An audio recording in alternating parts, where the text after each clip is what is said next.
किन्नर समुदायाकडे पाहण्याचा समाजाचा दृष्टिकोन आता काही प्रमाणात बदलतोय।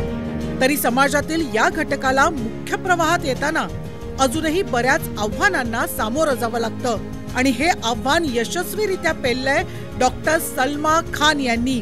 ट्रान्सजेंडर व्यक्तींना सन्मानाने जगता यावं आणि त्यांना आरोग्य सुविधा मिळाव्यात या उद्देशानं सलमा खान यांनी 20 सप्टेंबर 2014 ला किन्नर मा ट्रस्ट या संस्थेची स्थापना केली।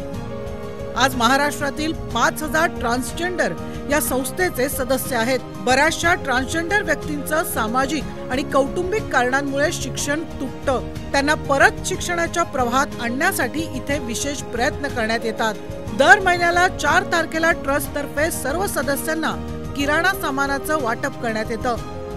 महाराष्ट्र शासनाच्या ट्रान्सजेंडर समाज केंद्राच्या सलमा उपाध्यक्ष म्हणून कार्यरत होत्या। डॉक्टर सलमा खान यांच्यामुळे आज कित्येक ट्रान्सजेंडर व्यक्तींना त्यांचे हक्क आणि आरोग्य सुविधा मिळायला मदत झाली आहे। कित्येक जणांचं अर्धवट शिक्षण पूर्ण करून करिअरच्या वाटा सुरू झाल्या आहेत। ट्रान्सजेंडर व्यक्तींच्या आयुष्यातील अडथळे दूर करून त्यांना मुख्य प्रवाहात आणण्यासाठी सामाजिक आणि धोरण पातळीवर प्रयत्नांची पराकाष्ठा करणाऱ्या किन्नर मा ट्रस्टच्या संस्थापिका डॉक्टर सलमा खान यांना श्रेष्ठ महाराष्ट्राकडून विशेष सामाजिक पुरस्कार देऊन गौरवण्यात येत आहे।